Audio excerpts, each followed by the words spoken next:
เก็บกันเช่นตะกอน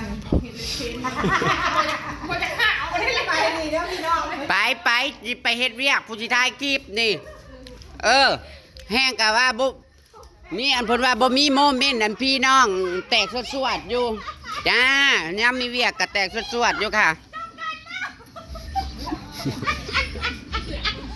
เนี่ยเดี๋ยวเตียงไปรถบ่ฮู้ยแม่ค้ากะแม่นลูกค้าเขาคนหัวลุกอยู่บ่กราบสวัสดีเด้อพี่น้องเด้อสวัสดีตอนสวยๆโอ้ทีมงานเฮ็ดทางกับอันนี้บึ้มอยู่ค่ะทางนี้ก็สิมามุงมองกันล่างถ้วยสิมื้อนี้สิอันห้ามมีแต่พวกเส้นดีแล้วมาจังยืดเส้นแน่ออกกำลังกายทีมงานกับสีม้าเมื่อนี้พี่น้องสิมาเป็นขัวบักพริกข้าวขัวกระล่างถ้วยไว้เลยโอ้ยยู่ยังอันนั้นนะโอ้ยยู่มามันม้วนบ่มาน่ะน้อยมันสิหักออกแล้วได้มาใหม่อีกเลย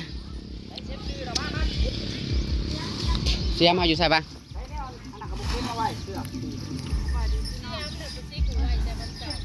จักเลวเฮ้ยเจ้าเอาไว้ใส่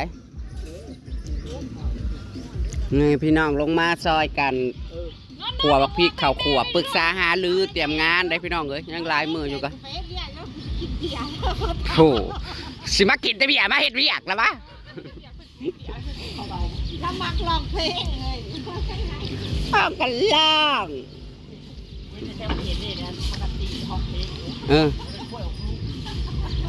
พอดีหุ่นหวยได้อันเปิดเพลงตีแล้วก็ห้องเพลง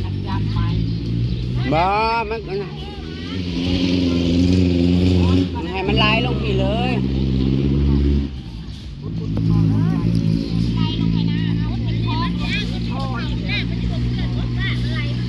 มันไล่ลงลม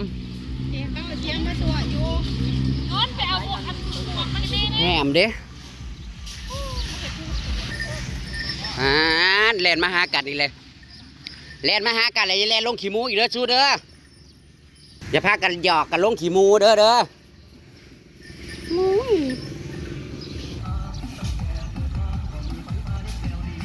ุงเวียดประแมนเคย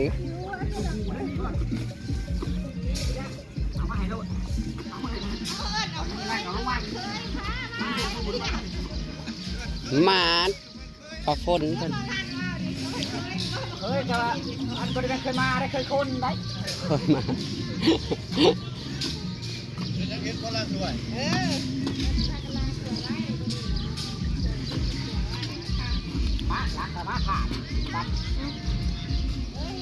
เนี่ย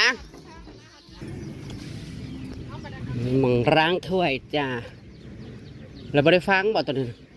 มึงบริมัดด้วยบ่สะยามันหลุดออกฟังเลยดูมันจะล้อคำมันสิลื่นเพราะมันชูจิตไม่ได้ลง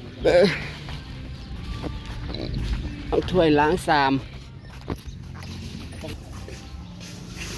ห้องท้องคล้องจ่อง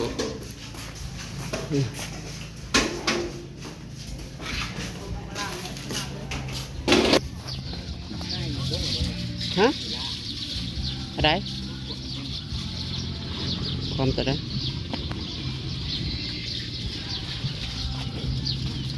โอ้ยแดดอะไรพี่น้องเอ้ยเปรี้ยงเลยตอนสวยๆกำลังจะล้างถ้วยล้างชามขัวบักพริกบักไผ่ไว้เมื่อนี้ก็สิเอาเป็ดนี่แหละค่ะทำสู้กันกินเมื่อนี้ร่วมญาติพี่น้องมาซอยขัวบักพริกเขาขัวค่ะยายบัวบอนบอให้บอกให้พระท่านได้บอกเพิ่นยายบัวมาล้างถ้วยขัวบักพริกข้าวขัวมื้อนี้ก็วันที่21แล้วพี่น้องก็ยังอีก6 อาทิตย์เดียวเท่านั้นจ้าแต่ว่าตังเฮาแล้วบ่มีละอัน2 อันกับมันอันนั้นมาเลยมันมีตังอันนี้ได้เราไปซื้อตังอันละ10-20 บาท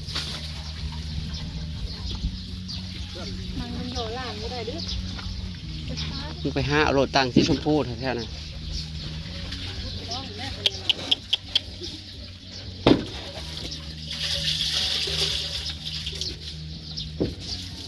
อย่าคอยบ่นั่นคอยฮะจักเราท่านได้เก็บไปฮอดมือจะให้เราเก็บไปแล้วคือไปใส่ตู้แล้วผมห้องน้ำแล้วนะซ้ำตู้เสื้อผ้าแล้วแหละห้องน้ำแล้วโอ้มันซื้ออหย่าง ซื้อมันอหย่างเนาะ เลมอนโอ้ยหมักนาวหมักนาวบักชม อันนั้นเด็ดซื้อเท่าไหร่ ตัวผู้ตัวแม่นี่นะ ต่างเองตัวแม่ เฮ้ยอันนี้ห้องกินอ่ะน้อยได้นี่นะ แต่มันสิอุ้มอยู่มืด มันน้อยได้นี่นะคนมันหลาย แต่มันสิอุ้มอยู่มืดมือ บัดนั้นเพิ่นจะได้โคลามาน้อยมาน้อยนั่นนี่กับตัวหนึงนี่ไข่ตัวนี้มันสิบ่ใหญ่นี่มันสิงาม เบอร์ละสาวจะเป็นง้อมาหายเด้ออ้าวอันนี้คาม้านี่โอ้ยเอาลูก อิชูโรสขนาดนั้นกันเอาเป็นนัวมาใหายกับอิชูโรสเดี๋ยวนี้ ลายโตแล้วก็เลยแดง ซื้อคือบ้านจีดอกไม้ละบักสิมหาซื้อก็ได้ เขากันเลี้ยงมาให้เขาแต่ว่า ตายแล้วเพิ่นสิบ่อยากไปโรงเรียน เออ โหนนนี่ก็ได้กระตามมาพุละตาจ้าขัวบักพริกข้าวขัวพี่น้องเอ้ยผมยังกะสั่งมาขาละ50 บาทนะคะไว้ซอยซีนพี่เตาเนี่ยโอ้มีค่าจ้างยายจูน200ประเทศเวียดนามจ้าง200ดีนางขอบักพริกข้าวขัวอยู่นี่แล้วพี่น้องเอ้ยพี่น้องลูกหลานจ้าส่วนทีมงานยังมาไม่ฮอดนะคะน้องเพิ่นมาสก็จะจับเป็ดข้างหมอไว้หรือบนกแน่ๆนะ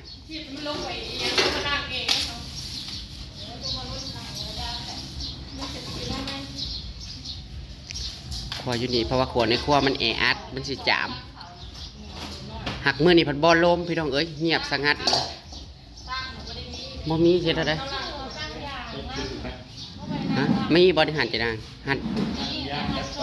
หันโสดบ่แนวใดมีผ่านะเอาสองอันรถว่าตัวนี้มันโยนเลยนะต้องก็จะยืนขวาทางใดพี่น้องมันง่ายใส่ดัง พอดีง่ายใส่ดังตำน้ำปั้นน้ำโอ้ยเผาจะมาแล้วบัดนี้ผู้ลังคนนะยันมันหนีทีหน้าก็ได้เลยเด็ดตัวหนึ่งมาได้จ้าเตรียมการเตรียมงานเดี๋ยวบสุขุสุคนได้จ้ามันแข็งดีจะมาตัง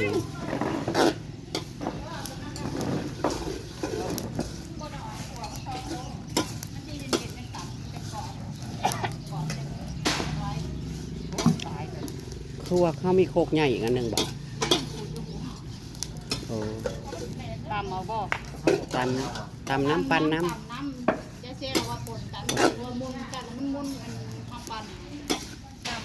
เครื่องปันมาหมดหน่อยปันน้ำมันโคปันกับปันใช้เอามาปักฟงปักไฟเหนียดผู้ดังอะไรได้พี่น้องเลยพอดีเขาใส่ดังตัวเองในห้องเฮานั่นนะได้อยู่ทั้งให้มันล้มพัดออกพี่มันจังบอกควันใส่แปลมะถอดรถปักไฟในมองหัวมอนนอนพอนะโอ้ยไล่ออกซุ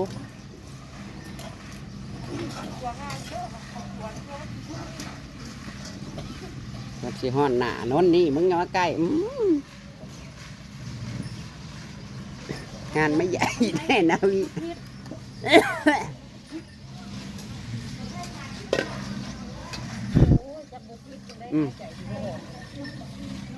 พิษจนหายใจบ่ออก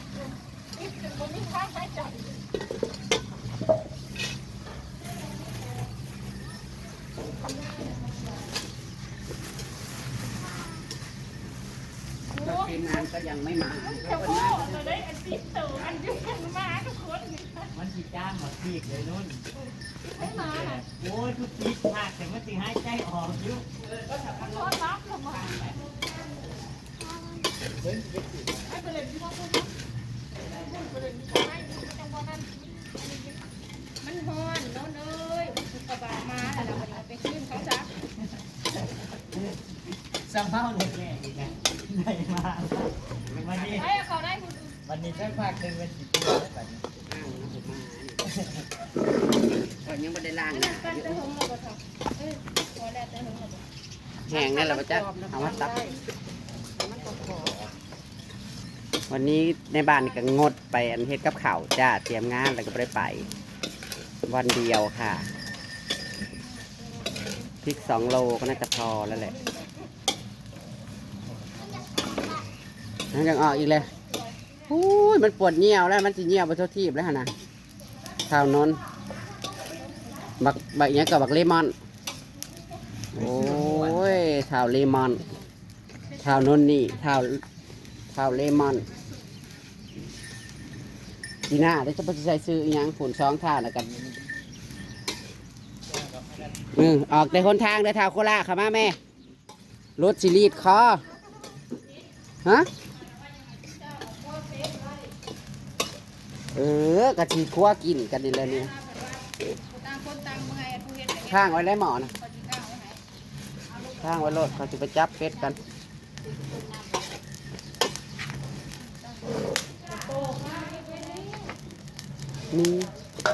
นี่หมอตัวนี้จะไปเอาไปห้ามไปจับเป็ด โตน่าจะได้ผลเรากระโตกตีนนะโตก็ให้มาโลดไปละ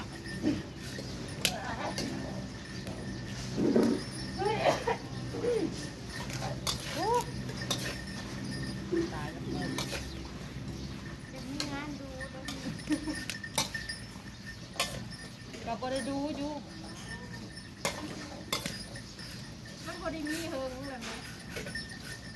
แต่บ่ได้มีแล้วก็พูดเลยอ่ะ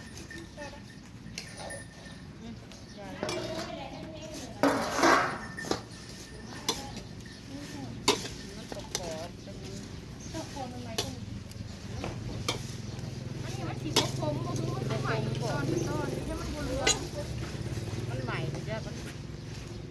ไฟแห้ง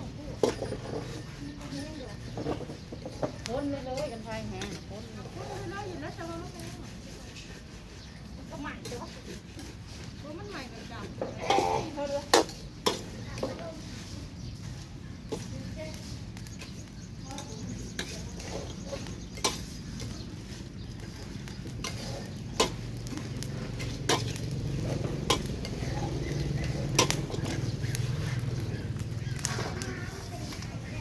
เนี่ยเป็นที่จำกันแล้วต้นอยู่แล้วนี่เหรอคนเนาะคน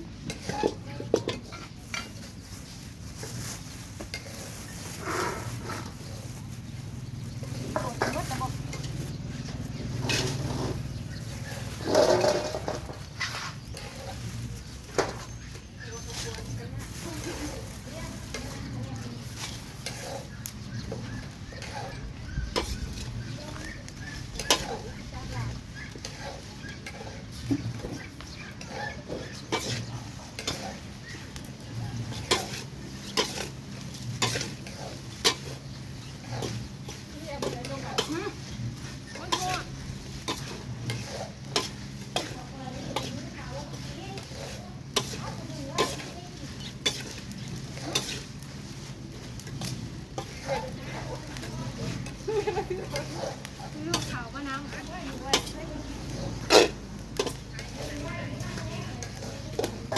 ต่อเลยน้ำเด็ก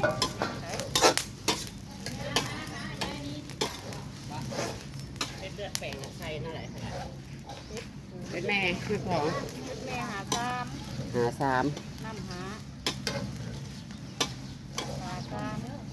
วัดตลอดแต่ว่ามันเป็นยังไงที่เราขนาดที่ โอ้ยทำสีจามไปทาง หมอท่านะเขาจะมาขอขวด ถ้าตัวใด มันกี่โมงมันเข้าเลย ตัวมันชอดนะมันชอดเอาเบิร์ดบอสนะทิมแล้วตัวหมอชอดนะเอาชอดจะเป็นหยังเอากับขัวได้ หัว